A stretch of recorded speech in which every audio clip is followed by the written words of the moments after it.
20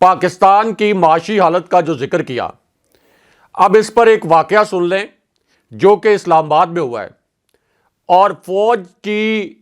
university میں ہوا ہے، ایک ایسی یونیورسٹی میں جو فوج کے زیر انتظام چلتی ہے، یعنی NDU میں۔ یہاں پر مفتاح اسماعیل نے خطاب کیا ہے اور یہ کوئی پرانا خطاب نہیں ہے، نیا اور تازہ ترین خطاب کیا ہے، اور مفتاح اسماعیل اپنی حکومت کے خلاف گواہی دے رہے ہیں۔ وہ اس خطاب میں یہ کہہ رہے ہیں کہ اس وقت پاکستان مکمل طور پر ڈیفالٹ کے قریب پہنچ چکا ہے۔ وہ یہ بھی کہہ رہے ہیں کہ اس سے پہلے جب اسحاق ڈار ملک سے چلے گئے تھے، عدالتوں نے ان کو مفرور اشتہاری مجرم قرار دیا تھا، تو اس وقت بھی انہوں نے اکانومی کو مصنوعی طریقے سے چلایا تھا، ڈالر کو وہ مصنوعی طریقے سے نیچے رکھ کر یہ تاثر دے رہے تھے کہ وہ بڑی کامیاب پالیسیاں بنا رہے ہیں، اور انہوں نے کہا کہ جس طرح سے اسحاق ڈار نے پہلے معیشت کو برباد کیا تھا، اسی طرح اب دوبارہ سے اسحاق ڈار کی پالیسیز کی وجہ سے ملک مکمل طور پر دیوالیہ ہونے کے قریب پہنچ چکا ہے، اور اگر اب IMF کا کوئی معجزہ نہ ہوا تو پھر پاکستان کو دیوالیہ ہونے سے کوئی بچا نہیں سکتا۔ یہ کون کہہ رہا ہے؟ مفتاح اسماعیل۔ کہاں پر کہہ رہے ہیں؟ فوج کے زیر انتظام چلنے والی ایک اعلیٰ یونیورسٹی NDU، جہاں پر آرمی چیفز جاتے ہیں لیکچر دینے کے لیے۔ مختلف ادوار میں جو آرمی چیفز ہیں، یہاں پر جو ورکشاپ ہوتی ہے NDU میں، اس ورکشاپ میں جو شرکاء ہیں ان سے خطاب کرتے رہے ہیں۔ جناب باجوہ نے بھی یہاں پر NDU میں جو کورس تھا، آخری جو ورکشاپ تھی، اس سے خطاب کیا تھا۔ اس سے پہلے جناب فیض حمید جب DG ISI تھے، انہوں نے بھی یہاں پہ کورس کے شرکاء سے خطاب کیا تھا۔ ہاشمی صاحب، پاکستان کی جو سب سے پریسٹیجیس یونیورسٹیز ہیں ان میں سے یہ ایک یونیورسٹی ہے، اور یہاں پر مفتاح اسماعیل اپنی حکومت کے خلاف FIR کاٹ رہے ہیں اور یہ کہہ رہے ہیں کہ ملک دیوالیہ ہونے کے بالکل دہانے پر پہنچ چکا ہے، بلکہ الفاظ کوٹ ان کوٹ ان کے یہ تھے کہ اگر IMF کی جانب سے کوئی معجزہ نہ ہوا تو پاکستان 100% ڈیفالٹ کر جائے گا۔ تو اب آپ بتائیں کہ شکریہ کس کا ادا کرنا ہے؟ جناب باجوہ کا شکریہ ادا کرنا ہے، جنہوں نے اسحاق ڈار کو کرپٹ قرار دیا تھا اور یہ کہا تھا کہ اسحاق ڈار کک بیکس لیتے تھے۔ وہ ویسپا ایڈمنسٹریشن والا لوگ کچھ کہتے ہیں کہ آپ ریپیٹ کر دیتے ہیں۔ وہ سٹوری اتنی بڑی ہے ہاشمی صاحب کہ جناب باجوہ یہ کہتے تھے کہ ویسپا کی ایڈمنسٹریشن سے اسحاق ڈار نے کک بیکس مانگے، تو جب جناب باجوہ یہ سمجھتے تھے کہ اسحاق ڈار کرپٹ ہیں، اس بات پر قائل تھے، وہ یہ بھی کہتے ہیں کہ نیشنل سیکیورٹی کمیٹی جو اعلیٰ ترین سطح کا فوجی اجلاس ہوتا ہے اور فوجی اور سول اعلیٰ ترین سطح کا فورم ہے، کہ میں نے نیشنل سیکیورٹی کمیٹی میں اسحاق ڈار کی کرپشن کی شکایت کی، تو پھر جناب باجوہ کے دور میں اسحاق ڈار کو NRO کیسے ملا؟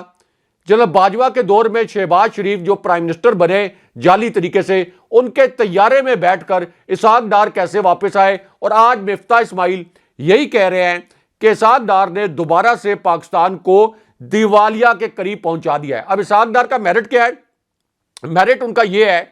کہ آپ دیکھ لیں کہ اس سے پہلے جب پاکستان نے ایٹمی دھماکے کیے تھے تو اس وقت انہوں نے جو معاشی پالیسی اپنائی تھی، جو اس وقت انہوں نے فارن کرنسی کے جو اکاؤنٹس تھے پاکستان میں ان کو بھی فریز کیا تھا، آپ دیکھ لیں کہ اس سے لوگوں کو اربوں روپے کا نقصان ہوا، پاکستان کی اکانومی بیٹھ گئی۔ اس کے بعد مصنوعی طریقے سے جب انہوں نے 2013 سے اونورڈ 2018 تک چلائی اکانومی، تو اس وقت ہاشمی صاحب فوجی قیادت بار بار بریفنگز میں یہ کہتی تھی کہ اسحاق ڈار نے کینسر کر دیا ہے معیشت کو۔ DG ISPR جو کہ ISPR ایک ایسا ادارہ ہے جو کہ افواج کا ترجمان ہوتا ہے، افواج کی پالیسی بیان کرتا ہے، یعنی ISPR کا سٹیٹمنٹ افواج کا پالیسی سٹیٹمنٹ ہوتا ہے۔ اور جنرل آصف غفور جب DG ISPR تھے تو ایک بریفنگ جو میں نے بذات خود مختلف صحافیوں کے ساتھ اٹینڈ کی تھی، اس میں انہوں نے یہ الفاظ بولے تھے کہ اسحاق ڈار نے معیشت کو کینسر کر دیا تھا، اور معیشت اتنے برے حالت میں تھی کینسر کے آخری سٹیج پر کہ اس کو اسحاق ڈار عام پیناڈول کھلا رہے تھے۔ ہم نے اس کی سرجری کروانے کی پھر کوشش کی اور مختلف تجزیہ کاروں سے اور مختلف جو فائنینشیل ایکسپرٹس ہیں ان سے جب رائے لی تو انہوں نے پھر یہ کہا کہ آپ مختلف معاشی سیمینارز وغیرہ کروائیں، انویسٹرز کو آپ کچھ کریں کہ ملک کے اندر سرمایہ کاری بڑھے۔ اسی وجہ سے اس وقت فوج نے کچھ معیشت کے اوپر سیمینار بھی کروائے تھے۔ تو اب آپ اندازہ لگا لیں کہ عمران خان صاحب جب بار بار یہ کہہ رہے ہیں کہ آپ کی معیشت تباہ ہو گئی, آپ کا ملک دیوالیہ ہو گیا, ملک کے اوپر مہنگائی کا قہر نازل کر دیا, عام لوگوں کو بجلی کے 3 گنا بل دینے پڑ رہے ہیں, گیس آپ کو مل نہیں رہی, اس کے باوجود 3 گنا بل آ رہے ہیں. تو عمران خان صاحب کی جو حکومت تھی 3.5 سال کی, 5.97% پہ گروتھ ریٹ چھوڑ کر وہ گئے تھے اور 8 مہینے کے اندر اس ملک کا بیڑا غرق کر دیا. تو اب آپ بتائیں کہ ایسے حکمرانوں کو مسلط رکھنے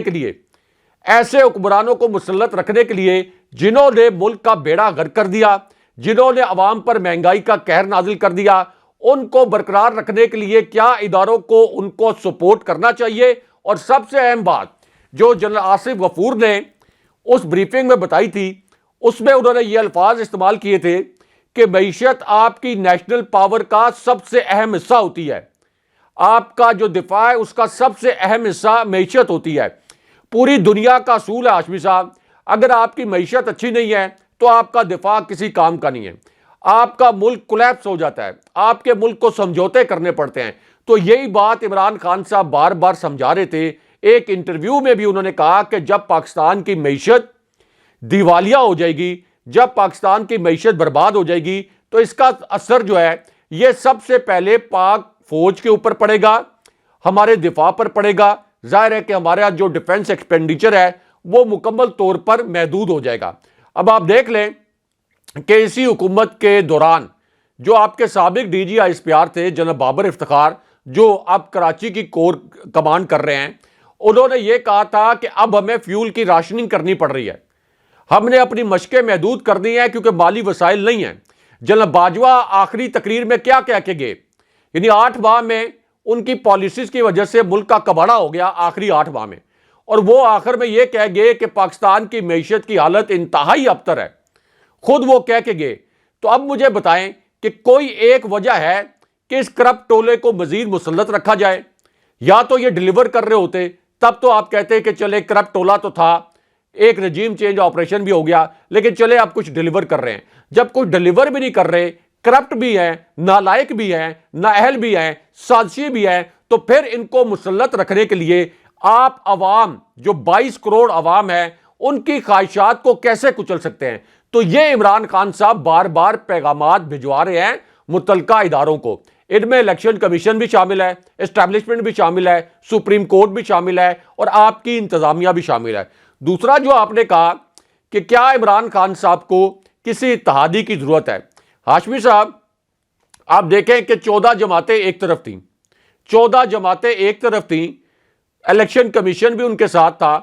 اسٹیبلشمنٹ بھی ان کے ساتھ تھی, لیکن اس کے باوجود عمران خان صاحب نے 2 ضمنی الیکشن میں کلین سویپ کیا. تو عمران خان صاحب کو تو کسی اتحادی کی ضرورت نہیں ہے. اگر عمران خان صاحب کوئی اگریسو کیمپین نہ بھی کریں, جیسے اس سے پہلے وہ 6-7 حلقوں سے الیکشن لڑے قومی اسمبلی کے, تو تمام حلقوں میں وہ کیمپین نہیں کر سکے,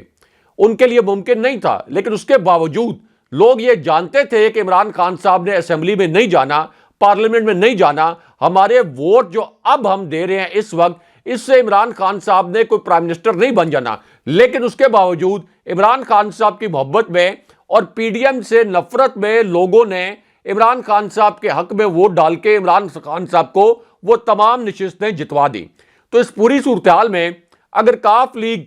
اس غلط فہمی کا شکار ہے کہ وہ عمران خان صاحب کو بلیک میل کر لے گی, تو یہ ایک آپ کہہ لیں کہ وہ اپنے سیاسی تابوت میں ایک آخری کیل ٹھونکنے جا رہے ہیں. اب ہاشمی صاحب اس کے اندر ایک اندرونی کہانی بھی ہے, کیونکہ یہ کاف لیگ نے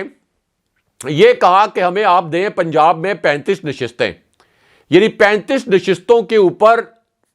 تحریک انصاف اپنے امیدوار فیلڈ نہ کرے, تحریک انصاف اپنے امیدوار نہ کھڑے کرے, اور 35 نشستوں پر پھر عمران خان صاحب اور تحریک انصاف کاف لیگ کے امیدواروں کو سپورٹ کریں. اب ظاہر ہے کہ عمران خان صاحب اور تحریک انصاف جب ان 35 نشستوں پر کاف لیگ کو سپورٹ کریں گے تو کاف لیگ یہ نشستیں جیت جائے گی. لیکن یہ نشستیں ملکیت کس کی ہوں گی؟ ظاہر ہے کہ کاف لیگ کی ہوں گی. اس کے بعد وہ ایک زیادہ بارگیننگ پوزیشن میں آ جائے گی. نہیں, عمران خان صاحب کو زیادہ بلیک میلنگ آپ کی پوزیشن میں آ جائے گی. بات کاٹ رہا ہوں صاحب, آپ بالکل صحیح کہہ رہے ہیں کہ بلیک میلنگ ہو گیا اگر جیت گئے. یہ ایک سینیریو ہے نا کہ اگر جیت گئے تو پھر وہ 10 سیٹوں سے بلیک میلنگ کر رہے ہیں راج صاحب, تو 35 سے تو بالکل بلیک میلنگ ہوگی. اور پھر یہ اور وزارتیں اور پتہ نہیں کیا کیا کچھ مانگیں گے. لیکن میرا یہ سوال رائے صاحب یہاں پر ہے, آپ کو نہیں لگتا کہ یہ جو ووٹ بینک ہے وہ ہے تو پاکستان تحریک انصاف کا؟ جب پاکستان تحریک انصاف کا ووٹر دیکھے گا نا کہ جناب وہاں پر کاف لیگ کا کوئی جو امیدوار ہے وہ کھڑا ہوا ہے, وہ شاید وہ ووٹ ہی نہ دے. یہ بھی تو ہو سکتا ہے. اور جو ووٹ بینک ہے وہ محدود ہے پاکستان مسلم لیگ کاف کا, اور یہ نقطہ جو ہے وہ پی ٹی آئی کے اندر اور جو ان کی اندرونی میٹنگز ہوتی ہیں وہاں پہ اٹھایا جاتا ہے کہ جناب, اور یہ جواب بھی دیا گیا ہے پرویز الہی صاحب کو, مونس الہی کو, کہ جناب تہاڈا تے ووٹ بینک ہی جڑا ہے بڑا محدود سا ہے, اور یہ نہ ہو کہ ہم آپ کو سیٹیں دیں اور پتہ چلے کہ وہاں پہ الیکشن کوئی اور جیت گیا ہے. تو یہ بھی اس میں ہمیں نقطہ یاد رکھنا چاہیے. دیکھیں ہاشمی صاحب, اگر یہ 35 نشستوں کے اوپر عمران خان صاحب سپورٹ کریں تو کوئی وجہ نہیں ہے کہ کاف لیگ یہ 35 نشستیں نہ جیت لے.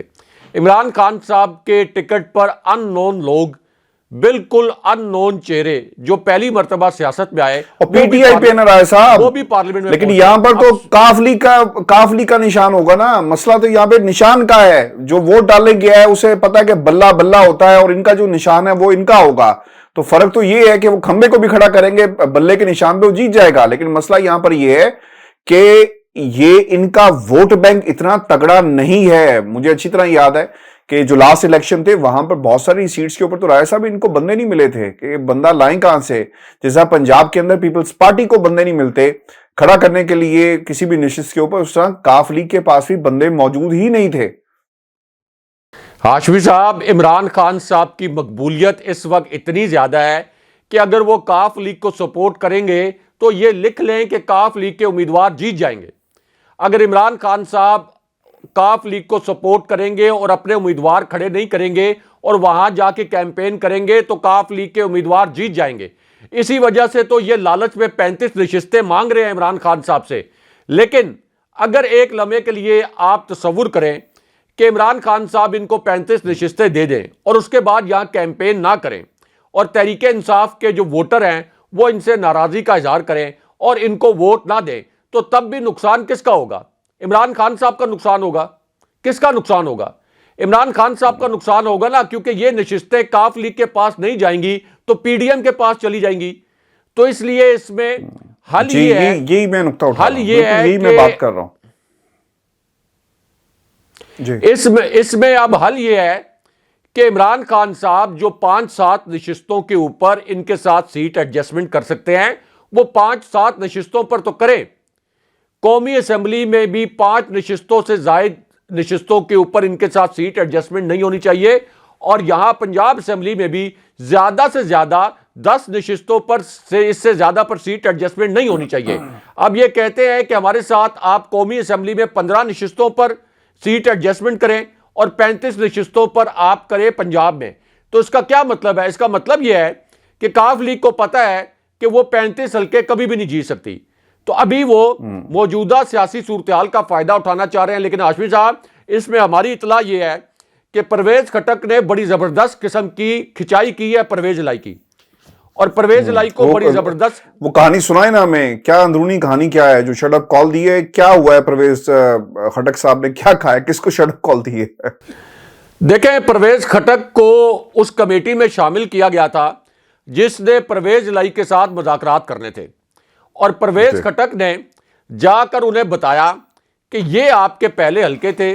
یہ ہماری آپ کے ساتھ سیٹ ایڈجسٹمنٹ تھی, ابھی ہمارا جو پاپولیرٹی کا گراف ہے وہ آپ دیکھ لیں, سروس دیکھ لیں, خاص طور پر ضمنی الیکشن کے نتائج دیکھ لیں. اگر آپ نے یہ 5-7 نشستیں لینی ہیں تو جی بسم اللہ, نہیں لینی تو جائیں آپ بھاڑ میں اور آپ اپنی سیاست کریں. اور اس کے بعد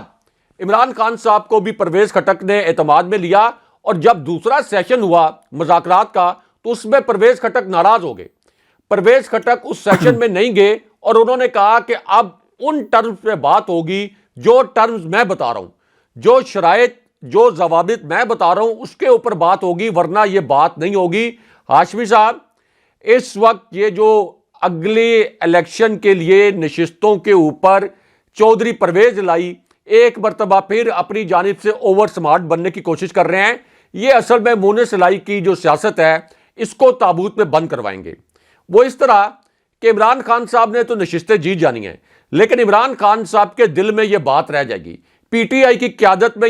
کے دل میں یہ بات رہ جائے گی، پی ٹی آئی کے جو سپورٹرز ہیں ان کے دل میں بھی یہ بات رہ جائے گی کہ چودھری پرویز الہی اور ان کا جو بیٹا ہے یہ کس طریقے سے سلیم اللہ کلیم اللہ جو ہیں یہ کھیل رہے تھے، لوگوں کو بے وقوف سمجھتے ہیں۔ ادھر سے پرویز الہی یہ کہتے ہیں انٹرویوز میں، عمران خان صاحب کی مخالفت کا تاثر دیتے ہیں، ادھر مونس الہی ٹویٹ کر کے عمران خان صاحب کی خوش آمدید کرتے ہیں۔ تو یہ ایک آپ یہ کہہ لیں کہ جان بوجھ کے گڈ کاپ بیڈ کاپ کا کھیل کھیل رہے ہیں، لیکن پی ٹی آئی کے سپورٹرز میں، نون لیگ کے سپورٹرز میں، کاف لیگ کے سپورٹرز میں یہی فرق ہے کہ پی ٹی آئی کے جو سپورٹرز ہیں ان میں اویئرنس ہے۔ تو عمران خان صاحب ظاہر ہے کہ اپنے رہنماؤں پر ٹرسٹ کریں گے، وہ یہ بھی نہیں چاہیں گے کہ کاف لیگ ان سے الگ ہو جائے یا کاف لیگ ان کی اتحادی نہ رہے، لیکن عمران خان صاحب کاف لیگ کو اپنے اتحادی رکھنے کے لیے اتنی بڑی قیمت کبھی بھی ادا نہیں کریں گے کہ 35 نشستوں کے اوپر سیٹ ایڈجسٹمنٹ کر لیں۔ اور پنجاب میں کیونکہ عمران خان صاحب کو پتا ہے کہ یہ جو پنجاب ہے یہ جو جیتے گا وہ وفاق جیتے گا، وہ وفاق میں حکومت بنائے گا، تو یہ ایک سوئسائڈل مشن ہوگا اگر کاف لیگ کو 35 نشستوں پر اکوموڈیٹ کریں گے اور پھر وہی 35 نشستیں لے کر کاف لیگ ہر وقت اسٹیبلشمنٹ کا اعلی کار بن کر عمران خان صاحب کو بلیک میل کرتی رہے، تو ایسا نہیں ہوگا۔ اس وجہ سے اب پرویز خٹک کو میدان میں اتارا گیا ہے، اور وہ صحیح جس طرح سے پرویز الہی کو ڈیل کرنا چاہیے اسی طرح سے پرویز خٹک ان کو ڈیل کر رہے ہیں جس کے وہ مستحق ہیں۔ اچھا، یہ جو آپ بات کریں نا کہ اسٹیبلشمنٹ کا اعلی کار بن جائیں گے، اور یہ بھی عین ممکن ہے کہ ان کو استعمال کر کے جو سیٹیں توڑی جائیں گی اس کا فائدہ پی ڈی ایم کو پہنچے، رائے صاحب یہ بھی ہو سکتا ہے۔ دوسری طرف آپ نے جو پرویز خٹک صاحب کے حوالے سے کچھ باتیں کہی ہیں، اچھا پی ٹی آئی کی کا موقف بھی سامنے آیا فواد چودھری صاحب کی طرف سے، وہ یہ کہتے ہیں، اور انہوں نے کھل کے جو ہے نا یہ آئینہ دکھا رہے ہیں پاکستان مسلم لیگ کاف کو، وہ یہ کہتے ہیں کہ پی ٹی آئی سپورٹ نہ کرتی تو کاف لیگ کے لوگ منتخب نہ ہو پاتے، اور آگے بھی کاف لیگ کے لوگ پی ٹی آئی کی سپورٹ کے بغیر منتخب نہیں ہو سکتے۔ امید ہے کہ پرویز الہی کو 187 اراکین اعتماد کا ووٹ دیں گے۔ کاف لیگ کے ساتھ نمبرز کی نہیں حلقوں پر بات ہو رہی ہے، جس حلقے میں کاف لیگ کا امیدوار مضبوط ہوگا وہاں کاف لیگ کو سپورٹ کریں گے۔ کاف لیگ کے ساتھ ابھی تک گجرانوالہ اور گجرات ڈویژن میں سیٹ ایڈجسٹمنٹ پر بات ہوئی ہے۔ کاف لیگ کی سیٹیں بڑھیں گی تو ہماری بھی سیٹیں بڑھیں گی۔ پہلے بھی کاف لیگ کے لوگ پی ٹی آئی کے ووٹ کی وجہ سے آئے، پہلے بھی پاکستان تحریک انصاف نے کاف لیگ کو سپورٹ کیا، اور پھر وہ یہ بھی کہتے ہیں کہ پہلے بھی کاف لیگ کے تمام لوگ جو منتخب ہوئے وہ پی ٹی آئی کی سپورٹ کی وجہ سے ہوئے، پی ٹی آئی سپورٹ نہ کرتی تو کاف لیگ کے لوگ منتخب نہ ہو پاتے، آگے بھی کاف لیگ کے لوگ پی ٹی آئی کی سپورٹ کے بغیر منتخب نہیں ہو سکیں گے۔ راز صاحب ایک چیز تو اب یہ کلیئر ہو گئی ہے کہ پاکستان تحریک انصاف نے جتنی یہ سیٹیں مانگ رہے ہیں ان کو اتنی سیٹیں ملی نہیں ہیں، اور جو سپورٹ کا ایلیمنٹ ہے جن حلقوں میں یہ اپنے امیدوار کھڑے کریں گے وہاں پر پاکستان تحریک انصاف نے اگر مان لیا، جیسا 2 ڈویژنز کی بات ہو رہی ہے، تو وہاں پر obviously ان کو سپورٹ کرنا پڑے گا۔ پھر اس کے پیرامیٹرز کیا ہوں گے، وہ کس انداز میں الیکشن کمپین کے اندر رن کریں گے، اور پھر یہ بھی آپ کو یاد رکھنا چاہیے کہ ان علاقوں میں جہاں پر گجرانوالہ، گجرات، یہ وہ علاقے ہیں جہاں پر obviously پاکستان تحریک انصاف کے لوگ بھی آس لگا کر بیٹھے ہوں گے کہ ہم نے پچھلے 9 ماہ میں اور اس سے پہلے بھی جو کام کیے، ہم چاہتے ہیں کہ ان علاقوں سے، ان حلقوں سے انہیں بھی دوبارہ جو موقع ملے، تو وہاں پر بھی ایک ریزنٹمنٹ پائی جائے گی۔ اگر کوئی یہ سمجھتا ہے کہ وہ لوگ جنہوں نے ٹکٹ کی امید لگا کر بیٹھے ہوئے ہیں وہ جا کر کاف لیگ کو سپورٹ کریں گے، تو یہ بھی ایک بڑا سوال ہوگا۔ ہیونگ سیڈ دیٹ، رائے صاحب، خان صاحب نے اب ایک سرپرائز تیار کیا ہے، اور وہ یہ کہہ رہے ہیں کہ جناب ہم تو اب اعتماد کا ووٹ لیں گے اور اس کی پوری تیاری ہو رہی ہے۔ انہوں نے کچھ اشارے بھی دیے، وہ یہ کہہ رہے تھے کہ اتحادیوں کو ساتھ لے کر چلنا پڑتا ہے، ان کی بات سننی پڑتی ہے، کس طرح آپ نے آئندہ کا الائنس بنانا ہے، یہ بھی ایک انتہائی عام بات ہے، لیکن جو کوششیں، جو تدبیریں کی گئی پی ڈی ایم کی جماعتوں کی طرف سے، سارے کا سارا جو فوکس تھا وہ پنجاب بن گیا کہ آپ نے کسی طرح پنجاب اسمبلی کو بچانا ہے، اور کوششیں بھرپور طریقے سے کی گئی، لیکن اب خان صاحب کا یہ جو سرپرائز ہے نا وہ اختیار ہے، اور عین ممکن ہے کہ 11 کو جب لاہور ہائی کورٹ کے اندر اس کی سماعت ہو رہی ہو تو اس سے پہلے کچھ ہو جائے۔ رائے صاحب، ایک پیغام پرویز الہی صاحب بھی لے کر آئے تھے، آپ کو یاد ہوگا،